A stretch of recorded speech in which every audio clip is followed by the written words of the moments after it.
Continuamos en Quién es Quién a través de Diamante FM 98.7 TN1. Nos acompaña en este día el expresidente del Banco Central, el economista Mario Vergara. Volviendo a su antiguo cargo, que no hace tantos días que lo dejó, uno de los temas que se está debatiendo a nivel económico en nuestro país es lo vinculado a un informe de una calificadora que dice que la perspectiva de nuestra deuda está en negativo, hacia un punto menos, como que las cosas no están tan bien en materia económica. Un dato objetivo, que es que el déficit fiscal está en cerca del 4%, esto es, no estamos pudiendo pagar nuestras cuentas, pasarlo en términos medio sencillos. Y los analistas, cuando ven este licuado, este combo de cosas, dicen, lo único que le queda para hacer Uruguay, y rápido, es lo que se llama un ajuste fiscal. O se suben impuestos, o se bajan de manera importante los gastos. ¿El gobierno que venga, o quizás lo que quede de este, no zafa un ajuste fiscal?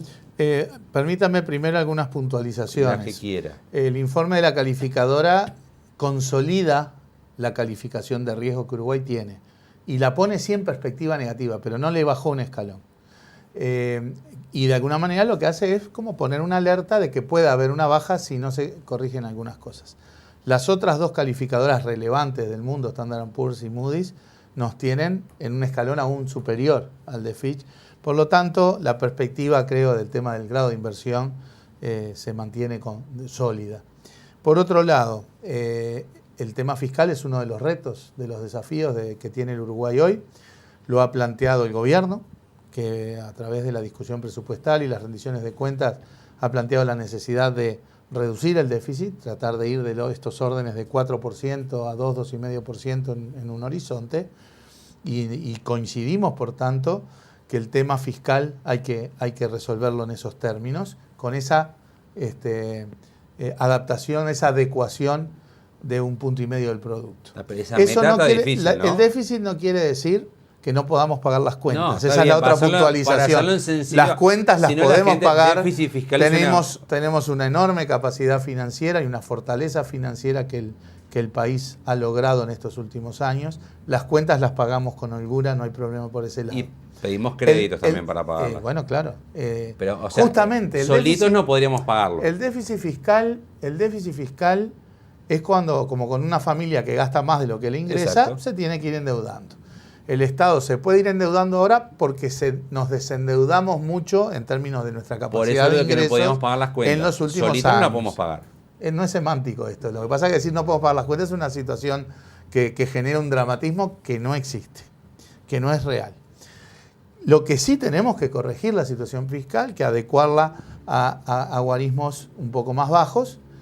Hemos discutido también hasta el cansancio la cuestión semántica del ajuste fiscal, ¿verdad? Nosotros le llamamos adecuación, consolidación, porque para nosotros ajuste fiscal tiene esa connotación de lo que vivimos en el 82, en el 90, en el 2002, que son ajustes de gastos e ingresos de 4, 5, 6 puntos del producto, o sea, 3, 4 veces la dimensión de lo que hoy tenemos sobre la mesa. Pero no están logrando bajar el déficit fiscal ustedes. Bueno, pero me está haciendo 4 preguntas a la vez, vamos a tratar de ir respondiéndolas. Por lo tanto, sí hay que hacer la adecuación fiscal, la rendición de cuentas apunta a la prudencia en ese sentido, y por lo tanto es un reto importante que tiene la macroeconomía uruguaya. A ver, para que no sea semántico, parados desde el dramatismo. A ver si yo lo entiendo para que no sea semántico, sí. Pero no me diga semántico. Esto quiere decir que si usted es presidente de la República, ¿tiene que bajar drásticamente los gastos o subir los impuestos? El drásticamente es lo que no acompaña, porque el drásticamente suena a ajuste fiscal. Paradójicamente, yo escuchaba estos días un candidato de la oposición que hasta 2 minutos antes insistía en que había que hacer un ajuste fiscal, diciendo que no va a ser un ajuste fiscal, ¿no? Es raro, ¿no? Porque si uno dice, hay que hacer esto, pero yo no lo voy a hacer, desde el punto de vista político no se entiende mucho. ¿Corta gastos o sube impuestos?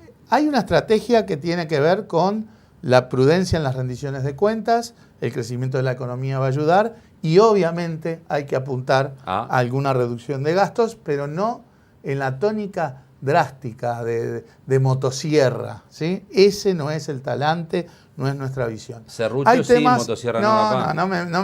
No me ponga ningún instrumento.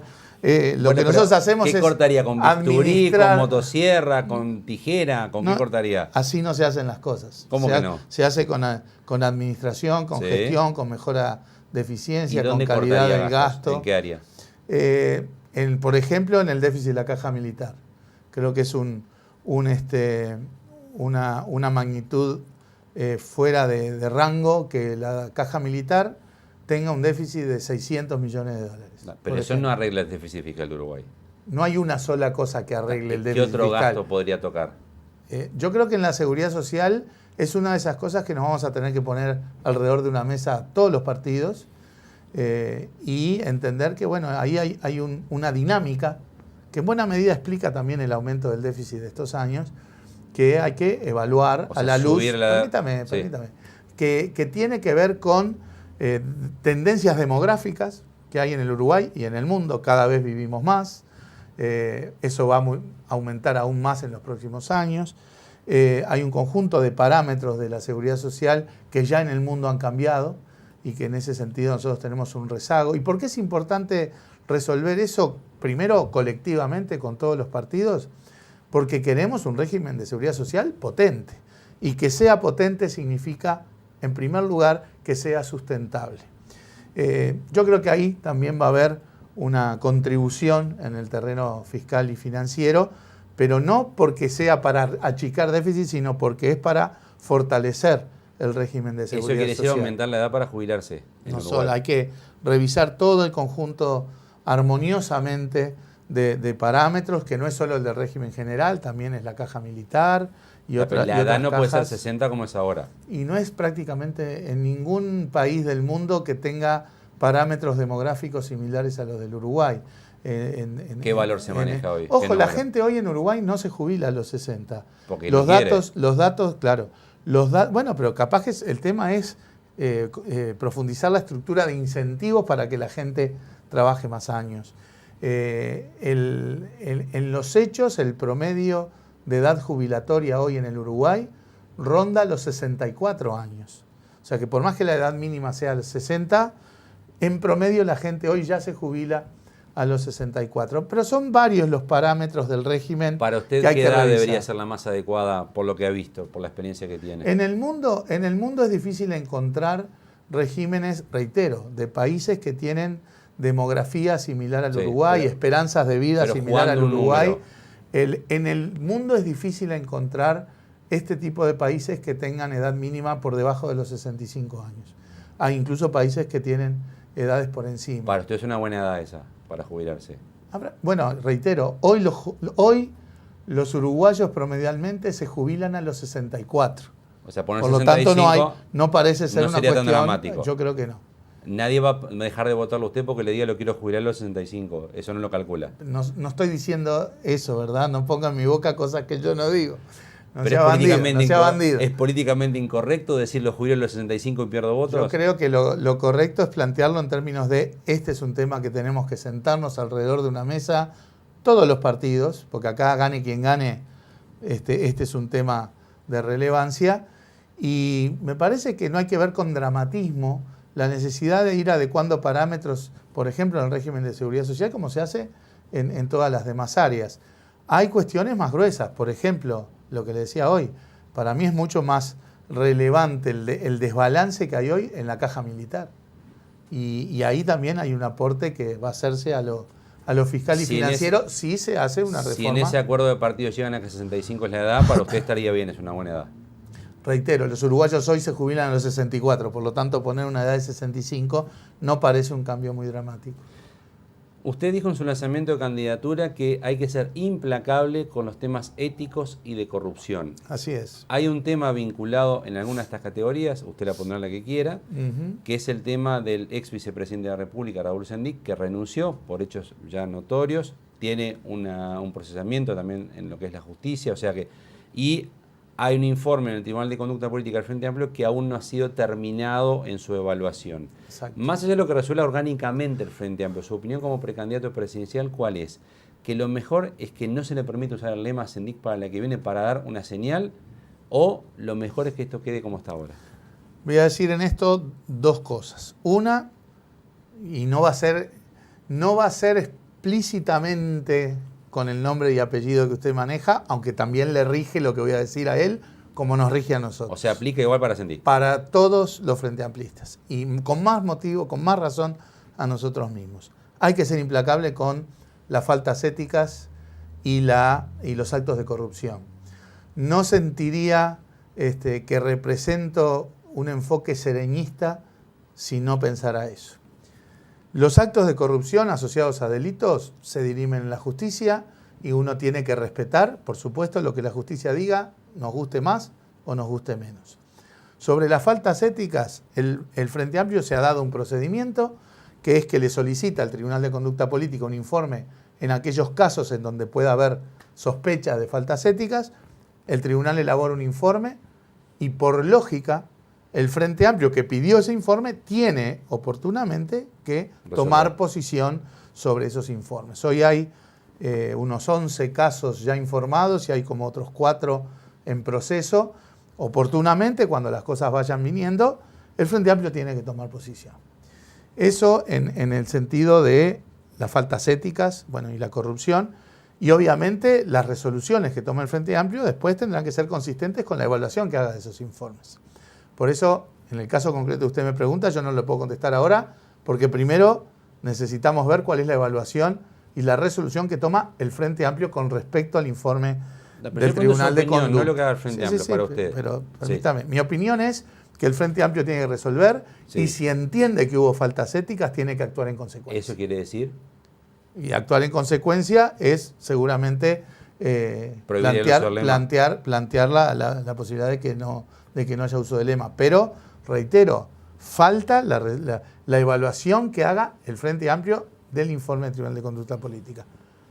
Pero lo planteo genéricamente. Hay 15 casos hoy sobre la mesa. Este es el sobre más notorio, sobre los 15 el mismo criterio. La segunda cosa que quiero decir ya es más, si se quiere, no filosófica o más genérica, y rige también para todos. El Frente Amplio es una construcción colectiva y eso es lo que más valoramos los Frente Amplistas. Las aspiraciones personales son todas legítimas, pero cuando uno evalúa que su accionar o sus aspiraciones, más que contribuir, dañan a esa construcción colectiva, creo que las aspiraciones personales tienen que quedar a un lado. Se aplica para todos y con más razón lo vamos a aplicar para nosotros. A ver si lo puedo traducir para no ser tan genérica toda la entrevista. Usted dice, si yo fuera Sendik, renunciaría a mi cargo, renunciaría por sentarme para la que viene. Usted diga lo que quiera, no es lo que yo dije. Dije, para todos los Frente Amplistas, si yo evaluara que daño más a la construcción, a la herramienta, claramente no. Pero yo no hablo sobre los demás, cada uno hace su propia está bien, evaluación. por eso. Pero usted se imagina una campaña electoral todo el tiempo con Sendik candidato al Senado o al diputado y usted explicando todo el tiempo lo que hizo Sendik. Mire, yo no tengo por qué explicar todo el tiempo lo que hizo Sendik. Se lo vamos a preguntar toda la campaña. Está bien, pero yo no tengo por qué opinar sobre eso. Si el Frente Amplio evalúa de determinada manera las conductas, mi discurso va a ser consistente con lo que resuelva el Frente Amplio. En segundo lugar, en temas de campaña, el Frente Amplio ha detectado posibles faltas éticas o cuestiones de corrupción que están en la justicia y ha actuado en consecuencia. Estas resoluciones en proceso, pero, renunció el vicepresidente de la República. O sea, ha habido una reacción política. En partidos de la oposición, donde han surgido sospechas o actos más o menos claros de faltas éticas o de corrupción, no hemos visto una sola reacción en esa dirección de parte de algunos grupos de la oposición. Habla? Por lo tanto, nombre. Bueno, en intendencias y demás del Partido Nacional ha habido notorias ¿Usted dice que Bascude, Soriano o Canal de Artigas debería renunciar? No me va a poner nombres. No, pero si no queda, mete a todo el mundo en la bolsa. No a todo el mundo no. Yo hablo de los casos que fueron de pública notoriedad. Estos dos, por ejemplo. Hubo varios casos de pública notoriedad de intendencias del Partido Nacional y el Partido Nacional no sabemos todavía cuál es su reacción política, ni de investigación, ni de evaluación de ética, ni de cuestiones de eventual corrupción. Yo no digo que tienen que renunciar porque yo no sé si hubo o no corrupción y yo no sé cuál es la evaluación del tema ético que hace el Partido Nacional. Ese es mi punto. ¿Cuál es la reacción? El Frente Amplio la ha tenido y tiene este proceso y ha habido consecuencias políticas, porque dígame si la renuncia del vicepresidente de la República no es un acto mayor en términos políticos. Bueno, no hemos visto la misma reacción a estos temas de parte de partidos de la oposición. Por lo tanto, en términos de campaña, pongamos todo sobre la mesa. Pero ¿qué le facilita más la campaña? ¿Que Sendí que esté como candidato o que no esté?